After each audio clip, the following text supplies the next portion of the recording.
Hello friends, स्वागत करता हूं मैं आपका इस यूट्यूब चैनल पर। फ्रेंड्स, हम पढ़ रहे हैं इडियम एंड फ्रेजेस और जो हमारा आज का पहला वर्ड है वो है कैरियन। कैरियन की स्पेलिंग होती है CARRION। कैरियन का मतलब होता है dead and decaying flash of animal. मतलब मृत जानवर के मृत जानवर का जो सड़ा हुआ मांस होता है उसको बोलते हैं कैरियन। डिकेइंग फ्लैश का मतलब सड़ा हुआ मांस। डिके का मतलब होता है कि सड़ा हुआ। तो dead and decaying flash of animal का मतलब होता है मृत जानवर का सड़ा हुआ मांस। और वो बोलते किसको है, इसका वन वर्ड क्या होता है, कैरियन होता है। नेक्स्ट है, हमारे सामने दो वर्ड है, एक है कार्टोग्राफर और दूसरा है कार्टोग्राफी। तो कार्टोग्राफी क्या होता है, the art of drawing maps. मतलब जो आर्ट होती है मैप बनाने की, नक्शे बनाने की कला को बोलते हैं कार्टोग्राफी। और एक वर्ड है कार्टोग्राफर। तो जो मैप बनाता है, जो इसकी स्टडी करता है, मैप बनाने की जो स्टडी करता है या फिर जो मैप बनाता है उसको बोलते हैं cartographer. One who draws maps and charts. तो जो नक्शा बनाता है उसको बोलते हैं कार्टोग्राफर। और जो वो स्टडी करता है जिस चीज़ की, वो होता है कार्टोग्राफी। नेक्स्ट है कसिनो। इसका मतलब होता है a place where people indulge in gambling.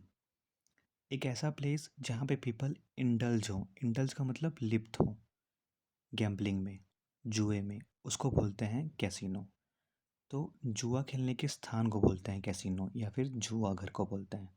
Gambling का मतलब होता है जुआ खेलना, और गैम्बलर जुआ खेलने वाला, जिसको हम हिंदी में बोलते हैं जुआड़ी। नेक्स्ट है कैजुअल्टीज़।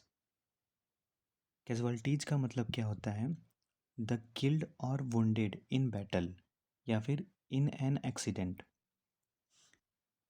मतलब किसी युद्ध या दुर्घटना में जो मारे गए लोग होते हैं उनको बोलते हैं कैजुअल्टीज़।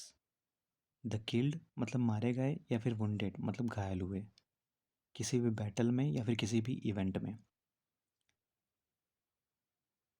ठीक है, या फिर किसी भी एक्सीडेंट में, उसको बोलते हैं कैजुअल्टीज़। और ये वर्ड न्यूज़पेपर में बार बार रिपीट होता है, अगर आप न्यूज़पेपर पढ़ते होंगे तो आपको पता होगा। नेक्स्ट है कैटाक्लिज्म। कैटाक्लिज्म का मतलब होता है अ सडन डिजास्टर और अ violent event that causes changes. एक सडन डिजास्टर होता है। एक सडन डिजास्टर मतलब अचानक कोई विपत्ति आ जाए, या फिर कोई वायलेंट इवेंट, कोई भी वायलेंट इवेंट जैसे बाढ़ आ जाए जिसके कारण चेंजेस आए, उसको बोलते हैं कैटाक्लिज्म। मतलब अचानक आई बड़ी विपत्ति जैसे बाढ़ या फिर युद्ध, उसको हम बोलते हैं कैटाक्लिज्म। इसको हम ऐसे याद रख सकते हैं कि कैटाक्लिज्म, कैटाक्लिज्म या फिर कैटा से हम याद रख सकते हैं काटा। कैटाक्लिज्म मतलब काटा, काटा क्लिज्म मतलब किल वाला था। जो काटा था वो किल वाला था और वो आपके पैर में धंस गया। तो अगर काटा, कैटा क्लिज्म, काटा जो था वो किल वाला था और आपके पैर में धंस गया, तो बहुत ही बड़ी विपत्ति आ गई। इसको हम ऐसे याद रख सकते हैं, कैटाक्लिज्म मतलब काटा किल वाला था, आपके पैर में धंस गया, तो बहुत ही बड़ी विपत्ति आ गई। तो कैटाक्लिज्म का मतलब क्या होता है कि अचानक आई बड़ी विपत्ति। नेक्स्ट है कैटाकॉम्ब्स। इसका मतलब होता है a series of underground tunnels used for burying dead people, specially, specially का मतलब होता है पर्टिकुलरली, इन एंशियंट टाइम्स। तो a series of underground tunnels, tunnels का मतलब होता है सुरंग।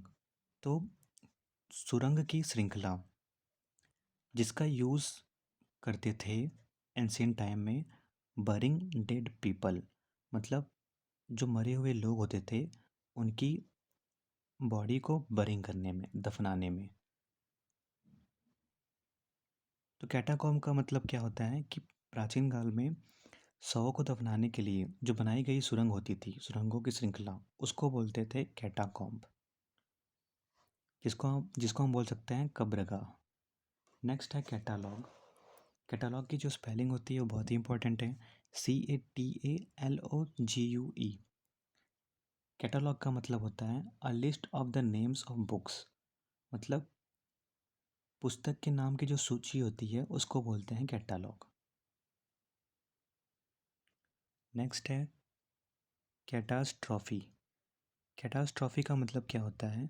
सडन ग्रेट डिजास्टर और मिसफॉर्च्यून, मतलब अचानक आई बड़ी विपत्ति या फिर दुर्भाग्य जो भी हो, उसको बोलते हैं कैटास्ट्रॉफी। मिसफॉर्च्यून का मतलब क्या होता है? दुर्भाग्य होता है। और इसका जो अपोजिट हो जाएगा वो फॉर्च्यून हो जाएगा। फॉर्च्यून का मतलब होता है भाग्य। नेक्स्ट है कैटकिज्म। कैटकिज्म का मतलब क्या होता है? A set of questions and answers that is used for teaching people about the beliefs of the Christian religion.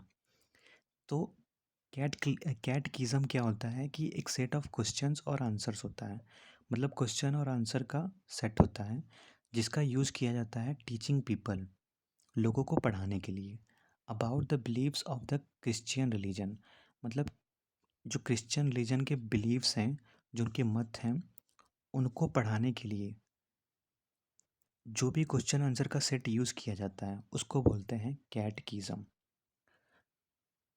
तो इसको हम याद रख सकते हैं। कैटकिज्म, कैटकिज्म मतलब कैसा, कैटकिज्म तो कैसा, किज्म मतलब कैसे। कैट कैट को हम बोल सकते हैं कैसे, कैसे किज्म मतलब क्रिश्चियन, कैसे क्रिश्चियन पढ़ाते हैं। कैटकिज्म मतलब कैसे क्रिश्चियन, कैटकिज्म कैसे क्रिश्चियन पढ़ाते हैं। इसको हम थोड़ा बहुत ऐसे रिलेट कर सकते हैं ताकि ये वर्ड हमें याद रहे। कैटकिज्म मतलब कैसे क्रिश्चियन, कैसे क्रिश्चियन पढ़ाते हैं क्वेश्चन आंसर को। नेक्स्ट है कोर्टराइज। कोर्टराइज की स्पेलिंग होती है CAUTERIZE। कोर्टराइज का मतलब होता है to burn a wound using a chemical और heat in order to stop the loss of blood और टू प्रिवेंट इन्फेक्शन। तो ये जो कोर्टराइज होता है, ये होता है कि वुंड को, मतलब जो चोट लगी है उसको बर्न करना किसी भी केमिकल से या फिर हीट से, ताकि ताकि ब्लड को रोका जा सके इन्फेक्शन से, ब्लड को बहने से या फिर इन्फेक्शन से रोका जा सके, उसको बोलते हैं कोर्टराइज। तो पुराने ज़माने में क्या होता था कि जब किसी भी डॉग को रैबिज होता था, मतलब रैबिज एक डिसीज़ है जो कि एनिमल से एनिमल में होती है। तो किसी भी डॉग को अगर रैबिज होता था, तो जिस भी डॉग को रैबिज होता था उसको बोलते हैं रैबिड डॉग, रैबिड डॉग। तो जिस भी डॉग को रैबिज होता था और वो किसी भी आदमी को काट लेता था, तो पहले के ज़माने में दवा तो हुआ नहीं करती थी, तो लोग क्या करते थे कि जहाँ पे मतलब कुत्ते ने काटा रहता था, तो वहाँ पे क्या करते थे कि हीट से दागते थे उसको, उसको मतलब वो जो चोट रहता था उसको दागते थे ताकि खून का बहना रुक जाए और जो भी जर्म्स हैं वो फैले ना शरीर में और इन्फेक्शन से रोका जा सके। तो कोडराइज का मतलब वही होता है। इसको हम ऐसे याद रख सकते हैं, इसको हम ऐसे याद रख सकते हैं कि कोटराइज मतलब कॉटराइज, कॉटराइज मतलब काटा, कॉट राइज काटा रैबिज हो गया, कॉट राइज काटा रैबिज हो गया। तो कुत्ते ने काटा रैबिज हो गया। तो अगर रैबिज हो गया तो रैबिज में क्या करते हैं? रैबिज में यही करते हैं कि जहाँ पे भी कुत्ते ने काटा रहता है, जहाँ पे भी चोट लगी रहती है, उसको बर्न करते हैं, उसको मतलब जलाते हैं, उसको दागते हैं जहाँ पे भी उसने काटा रहता है, ताकि ब्लड को रोका जा सके और इन्फेक्शन को रोका जा सके। नेक्स्ट है कैवलियर। कैवलियर का मतलब होता है एक्सपर्ट इन हॉर्स राइडिंग, मतलब जो भी घुड़सवारी में निपुण निपुण रहता है, जो भी एक्सपर्ट रहता है घुड़सवारी में, हॉर्स राइडिंग में, उसको बोलते हैं कैवलियर। नेक्स्ट है कैवेलरी। कैवेलरी का मतलब होता है soldiers who fight on horse back, मतलब जो घोड़े पे सवार सैनिक होते हैं उसको बोलते हैं कैवेलरी। तो सोल्जर्स ऑन हॉर्स को बोलते हैं कैवेलरी। एक वर्ड होता है इन्फेंट्री, INFANTRY। इन्फेंट्री का मतलब क्या होता है? सोल्जर्स ऑन फूट, मतलब पैदल सैनिक को बोलते हैं, जो सैनिक पैदल हैं उनको बोलते हैं इन्फेंट्री, और जो सैनिक हॉर्स पे हैं, जो हॉर्स पे चलते हैं, उनको बोलते हैं कैवेलरी। इन्फेंट्री का मतलब होता है सोल्जर्स ऑन फुट, और कैवेलरी का मतलब होता है सोल्जर्स ऑन हॉर्स। नेक्स्ट है हमारा जो वर्ड है वो है सीज फायर। सीज फायर की स्पेलिंग होती है CEASEFIRE। सीज फायर का मतलब होता है an agreement between two countries और ग्रुप्स टू स्टॉप वॉर। तो ये हम सुनते ही हैं हमेशा कि पाकिस्तान ने सीज़ फायर का उल्लंघन किया है। हम न्यूज़पेपर में पढ़ते हैं और न्यूज़ में सुनते हैं कि पाकिस्तान ने सीज़ फायर का उल्लंघन किया है। तो ये वर्ड हमें आज पता चलेगा कि सीज़ फायर का मतलब क्या होता है। सीज़ फायर जो होता है वो एग्रीमेंट होता है दो कंट्रीज़ के बीच में या फिर ग्रुप्स में, ताकि वार को स्टॉप किया जा सके। उसको हम बोलते हैं सीज़ फायर। मतलब दो देशों या समूहों के बीच में जो युद्ध विराम की सहमति होती है, जो एग्रीमेंट होता है, उसको बोलते हैं सीज़ फायर। तो अगर पाकिस्तान सीज़ फायर का उल्लंघन करता है, मतलब कि उसने जो भी एग्रीमेंट किया है इंडिया से, कि मतलब वो युद्ध नहीं करेगा इंडिया से, उसका वो उल्लंघन करता है, उस एग्रीमेंट का वो उल्लंघन करता है, उसको बोलते हैं सीज़ फायर।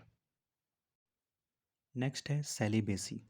सेलिबेसी का मतलब क्या होता है? The state of being without a wife. मतलब एक ऐसी स्टेट बिना वाइफ के, उस बिना वाइफ के रहने की स्टेट को बोलते हैं सेलिबेसी। या तो फिर abstaining from marital relationship. Abstain के साथ फ्रॉम का यूज़ होता है। ये क्या है? फ्रेजल वर्ब है। एब्सटेन के साथ फ्रॉम का यूज़ होता है। मतलब एब्सटेन फ्रॉम का मतलब होता है परहेज करना, या फिर किसी भी चीज़ से दूर रहने को बोलते हैं। तो मैरिटल रिलेशनशिप से जो भी मतलब इंसान परहेज कर रहा है, उससे दूर रहता है, उसको बोलते हैं सेलिबेसी। या फिर the the state of living unmarried. मतलब अनमैरिड रहने की जो स्टेट होती है उसको बोलते हैं सेलिबेसी। अविवाहित रहने की अवस्था को बोलते हैं। नेक्स्ट है सिमेट्री। CEMETERY। सिमेट्री का मतलब क्या होता है? इसका मतलब होता है अ लार्ज ब्यूरियल ग्राउंड, या फिर a place where dead bodies are buried. तो सिमेट्री का मतलब होता है a large burial ground. A large मतलब मतलब बहुत बड़ा, ब्यूरियल ग्राउंड मतलब ब्यूरियल का मतलब क्या होता है? दफनाना। तो दफनाने का ग्राउंड मतलब शव को दफनाने का स्थान, या फिर हम बोल सकते हैं कब्रिस्तान। या फिर हम बोल सकते हैं कि a place where dead bodies are buried. जहाँ पे डेड बॉडीज़ को बरी किया जाता है, दफनाया जाता है, उसको बोलते हैं सिमेट्री, कब्रिस्तान को बोलते हैं। नेक्स्ट है सैनोटैफ। सैनोटैफ का मतलब क्या होता है? A monument set up for persons who are buried elsewhere. A monument मतलब एक ऐसा स्मारक जो कि उनकी याद में बनाया जाता है जिन्हें वहाँ दफनाया गया है। हु आर बरीड एल्सवेयर, जिन्हें वहाँ दफनाया गया है। तो सैनोटैफ का मतलब क्या होता है? ये एक मॉन्यूमेंट होता है, ये एक स्मारक होता है जो उनकी याद में बनाया जाता है जिनको वहाँ पे दफनाया गया है। जैसे सैनोटैफ क्या हो जाएगा? ताजमहल हो जाएगा, जहाँ पे शाहजहाँ की वाइफ को दफनाया गया है। तो ताजमहल क्या हो जाएगा? सैनोटैफ हो जाएगा। नेक्स्ट है सेंसस। सेंसस की जो स्पेलिंग होती है वो CENSUS होता है। सेंसस का मतलब होता है an official counting of the population. जो पॉपुलेशन की ऑफिशियल काउंटिंग होती है उसको बोलते हैं सेंसस। मतलब जो जनसंख्या की आधिकारिक गणना होती है या फिर जनगणना, उसको हम बोलते हैं सेंसस। इसी से रिलेटेड एक और वर्ड होता है, वो होता है कॉन्सेंसस। और ये दोनों वर्ड हमेशा हमें कंफ्यूज करते हैं। तो कॉन्सेंसस का मतलब होता है एग्रीमेंट, एकॉर्ड, उसको बोलते हैं कॉन्सेंसस। तो इसकी जो स्पेलिंग होती है वो CONSENSUS होती है, कॉन्सेंसस। इसका मतलब होता है एग्रीमेंट या फिर तो इसका मतलब होता है कॉन्सेंसस का एग्रीमेंट या फिर अकॉर्ड। नेक्स्ट है सेंटिनेरियन। सेंटिनेरियन की जो स्पेलिंग होती है वो CENTENARIAN होती है, सेंटिनेरियन। इसका मतलब होता है one who is 100 years old. तो 100 वर्ष के आदमी को बोलते हैं, 100 वर्ष के व्यक्ति को बोलते हैं सेंटिनेरियन। जो नेक्स्ट वर्ड है वो है सेंटिनरी। सेंटिनरी की स्पेलिंग होती है CENTENARY। सेंटिनरी का मतलब होता है 100th एनिवर्सरी। 100वीं वर्षगांठ को बोलते हैं, 100वीं वर्षगांठ को बोलते हैं सेंटिनरी। या फिर इसका जो सिनोनिम होता है वो होता है सेंचुरी। तो सेंचुरी और सेंटिनरी दोनों का मतलब एक ही होता है। दोनों का मतलब ये होता है 100वीं वर्षगांठ, 100th एनिवर्सरी, या फिर हम बोल सकते हैं कि अ पीरियड ऑफ 100 ईयर्स, उसको बोलते हैं सेंचुरी या फिर सेंटिनरी, जिसको हम बोलते हैं शतक या फिर शताब्दी। नेक्स्ट है सिरेमिक्स। सिरेमिक्स का मतलब होता है the art of making pots with clay. तो मिट्टी के बर्तन की जो बनाने की कला होती है उसको बोलते हैं सिरेमिक्स। इसको हम ऐसे याद रख सकते हैं कि जब जो कुम्हार होता है वो मिट्टी का बर्तन जब बनाता है तो वो जो घड़ा होता है उनके सिरों को मतलब बहुत ही सही ढंग से मिक्स करके बनाता है। सिरों को मतलब जो घड़ा होता है उसके ऊपरी हिस्से को, उसके सिरे को मिक्स करके मतलब बहुत ही अच्छे ढंग से उसको आकार देता है। इसको हम ऐसे याद रख सकते हैं, सिरेमिक्स का मतलब होता है मिट्टी के बर्तन बनाने की कला। नेक्स्ट है सीरियल। सीरियल का मतलब होता है any kind of grain used for food. तो मतलब किसी भी प्रकार का ग्रेन, किसी भी प्रकार का अनाज जो फूड के लिए यूज़ किया जाता है, भोजन के लिए प्रयोग किया जाता है, उसको बोलते हैं सीरियल। इसको हम ऐसे याद रख सकते हैं कि घर में जो औरतें होती हैं वो सीरियल देखती हैं। घर में जो औरतें होती हैं वो सीरियल देखती हैं, और जब वो सीरियल देखती रहती हैं तो उनको किसी भी टाइप का ग्रेन दो, किसी भी टाइप का अनाज दो, वो उसमें से कंकड़ पत्थर निकाल, मतलब कितने, मतलब किसी भी टाइप का अनाज दो उसमें से कंकड़ पत्थर निकाल देती हैं सीरियल देखते देखते। तो सीरियल देखते देखते वो क्या करती हैं, किसी भी टाइप का कंकड़ पत्थर निकाल देती हैं अनाज से। तो सीरियल का मतलब हो जाएगा किसी भी प्रकार का अनाज जो कि भोजन के लिए प्रयुक्त किया जाता है। इसको हम ऐसे याद रख सकते हैं। नेक्स्ट है सेप्रॉन। सेप्रॉन की जो स्पेलिंग होती है वो CHAPERON होती है। सेप्रॉन का मतलब होता है elderly woman in charge of a girl on social occasions. तो सेप्रॉन का मतलब होता है संरक्षिका।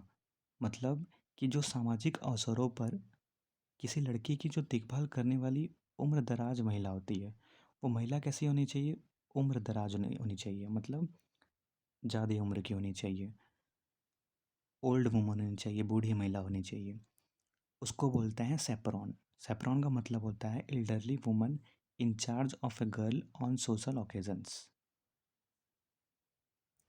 नेक्स्ट है साल्टन। साल्टन का मतलब होता है a person who pretends to have more knowledge और skill than he really has.